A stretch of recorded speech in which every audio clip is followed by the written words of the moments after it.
Ada seorang turis Taiwan berkunjung ke Malaysia. Ketika sampai ke Malaysia, dia mencicipi atau menikmati makanan yang ada di sana. Ya, ternyata tidak sesuai dengan selera dia, tidak sesuai dengan lidah dia.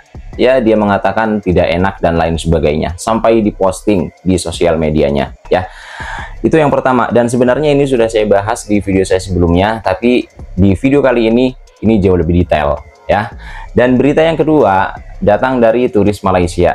Ketika itu turis Malaysia berkunjung ke Indonesia. Dia sempat melakukan hal yang sama. Dia mengkritik, bahkan memberikan rating yang rendah mengenai hotel di Indonesia yang ia kunjungi, kemudian dari sisi Gojek dan lain sebagainya. Hingga akhirnya hal ini dikomentari oleh netizen Indonesia. Simak sampai selesai.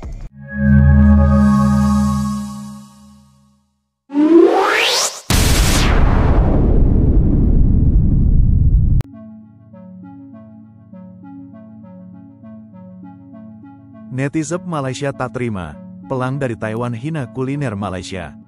Baru-baru ini ada pelancong dari Taiwan yang berkunjung ke Malaysia. Akan tetapi, pelancong dari Taiwan ini justru menghina kuliner Malaysia dengan mengatakan, kuliner Malaysia selamat, sehingga pelancong Taiwan ini membuat geram netizen Malaysia. Kejadian seperti ini bukan terjadi sekali saja, akan tetapi, terjadi berulang kali dilakukan oleh pelancong-pelancong dari Cina yang datang ke Malaysia. Apa yang dilakukan oleh pelancong-pelancong dari Cina dengan mengkritik kuliner Malaysia ini tentunya tidak lepas dari karma dari kelakuan dari netizen-netizen Malaysia yang sering menghina kuliner Indonesia, seperti beberapa waktu yang lalu, yang dilakukan oleh TikToker Malaysia dan menimbulkan banyak reaksi keras di sosial media.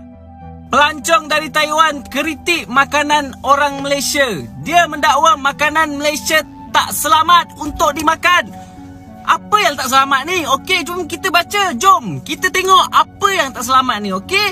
Seorang wanita dari Taiwan melancong ke Malaysia, meluahkan rasa keterujaannya mahu segera pulang ke negara asalnya. Susulan mempunyai pengalaman buruk sewaktu di Malaysia. Menurut laporan, wanita terbabit mendakwa makanan di Malaysia tidak selamat untuk dimakan oleh manusia. Apa hal pula tak selamat ni?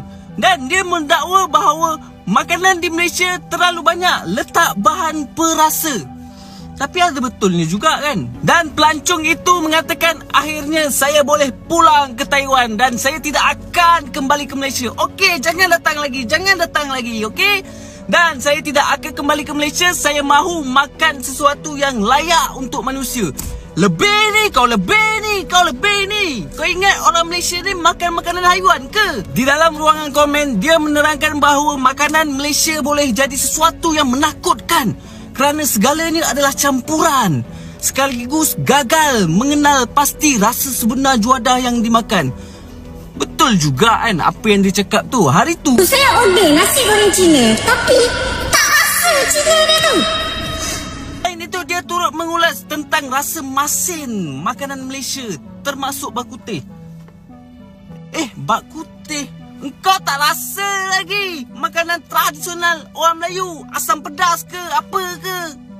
Tiba-tiba nak kritik lagi pula. 进来一个店里是臭的，我只能这么吃了，吃不来。这个菜叫什么 Rajak？ 我问那个店员是什么，他说是 fruit， 这人的英语我也没法沟通。点了一盘，加一个波豆，但这个草莓地上有缝有金这味道。吃完了，这个饭怎么说呢？这个味道就是，这个味道就是自己去吃吧。See you tomorrow。马来西亚的第一天就差点饿死在街上。这就是镇上的菜，实在吃不下去。好不容易碰到一个华人餐厅的老板，来个蜜汁鸡饭。是哪个博主告诉我的？满大街的都是华人，不用一句英语就可以畅通无阻。我从昨天下飞机到现在，遇上的华人可能就3、4个吧，其他的全部都是I don't speak Chinese。这是你的还是我的？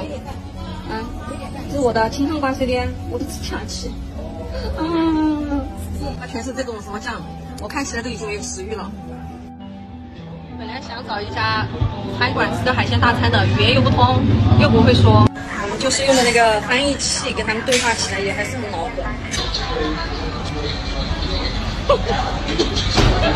我朋友的菜看起来更难吃，虽然很失望，来都来了，碰一下吧。饭没吃，出来遇到水果摊。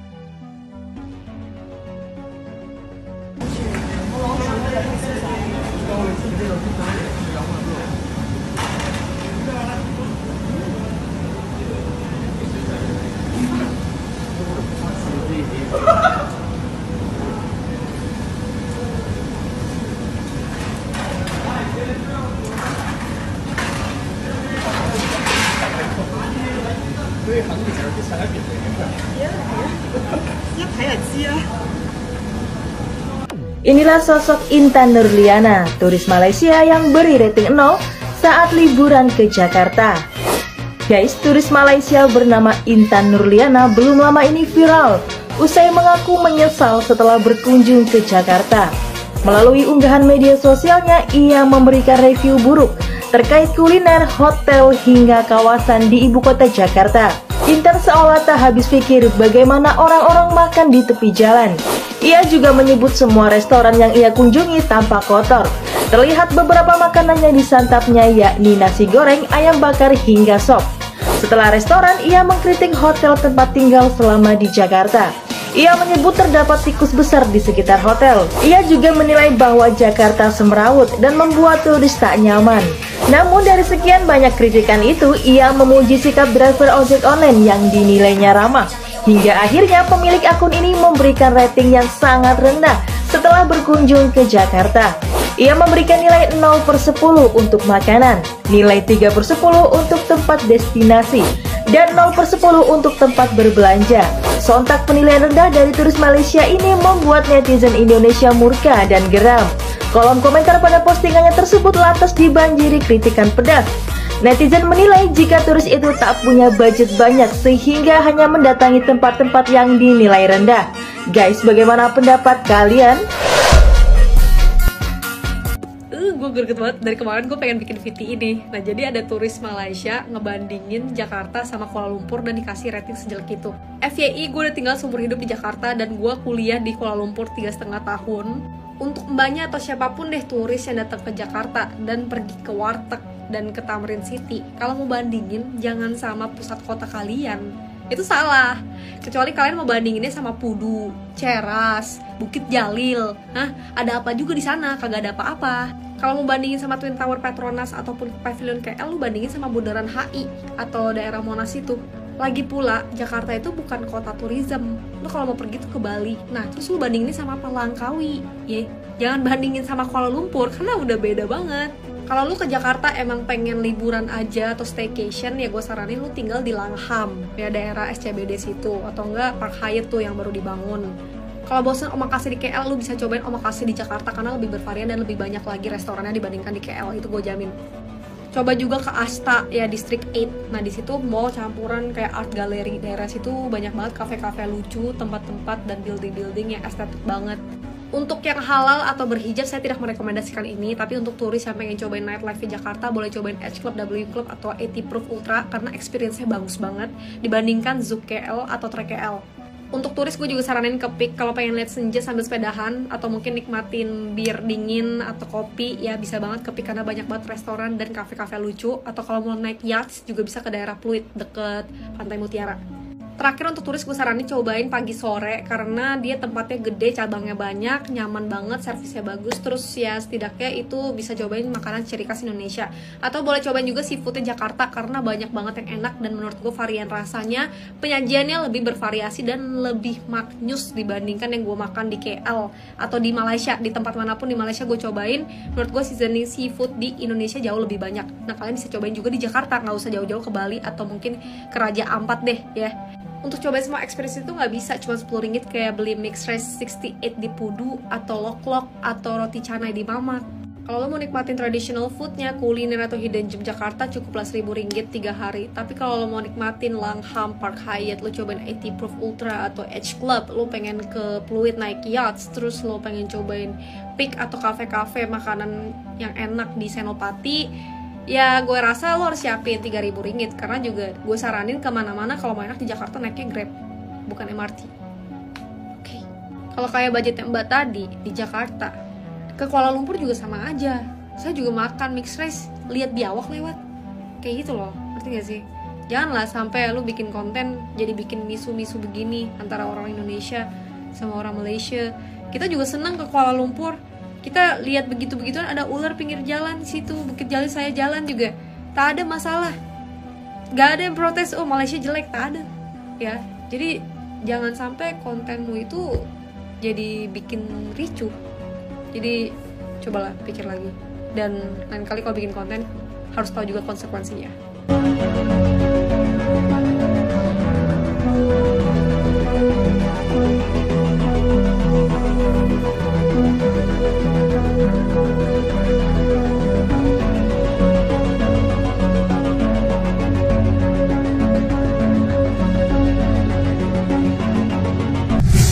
Pentingnya menjaga sikap dimanapun kita berada. Setiap kali kita berada di tempat baru, entah itu di kota orang, di negara orang, bahkan di rumah teman kita, menjaga sikap adalah bentuk respect paling dasar. Salah satu bentuk sikap yang sering dilupakan orang, terutama di era media sosial, adalah menghormati makanan lokal. Makanan adalah bagian dari budaya suatu daerah. Ketika kita mencela makanan, sebenarnya kita ini sedang mencela budaya, sedang mencela tradisi, bahkan identitas masyarakat setempat. Selain itu, yang mencela kenikmatan yang telah Tuhan berikan kepada kita. Apa yang menurut lidah kita aneh atau tidak enak, bisa jadi itu adalah makanan favorit di tempat tersebut. Penuh makna sejarah atau religius bagi mereka, ya. Menjaga perasaan orang lain juga penting. Pemilik restoran, koki, pedagang, atau masyarakat lokal tentu bangga dengan makanan mereka. Kritik yang berlebihan, apalagi sampai diunggah ke media sosial, bisa jadi melukai perasaan mereka. Ya, kita mungkin hanya iseng posting gitu, tapi mereka merasa dihina dengan postingan kita. Ya enggak? Oleh karena itu, kita juga harus memiliki etika dalam bermedia sosial. Ya, sekali diposting di internet, dampaknya bisa luas dan viral, seperti di video tadi, ya. Bisa menimbulkan konflik budaya, kemudian kecaman, bahkan mengganggu hubungan antar masyarakat atau negara, ya kan? Netizen itu mudah terpancing, sehingga komentar kecil pun bisa melebar ke arah yang negatif. Dengan kita tidak melakukan hal tersebut, maksudnya tidak sembarangan posting gitu ya, sebenarnya kita ini sedang menjaga citra diri sendiri loh. Orang yang hobi menjelek-jelekan makanan daerah lain di media sosialnya akan dinilai tidak punya empati, tidak menghargai keragaman, dan kurang dewasa secara sosial. Di sisi lain, orang yang bisa menjaga lidah dan sikap biasanya dihargai dan disegani dimanapun ia berada, ya enggak? Kalau saran dari saya sih lebih baik diam daripada menghina. Ya, kalau memang tidak cocok di lidah, ya cukup ditahan di hati masing-masing, dipendem aja lah gitu sendiri. Nah, ini jauh lebih elegan tanpa harus merendahkan pihak lain. Oke teman-teman, sampai di sini hal-hal yang dapat saya sampaikan. Semoga kita semua bisa mengambil pelajaran dari video tadi ya. Selamat beraktivitas kembali dan see you next video.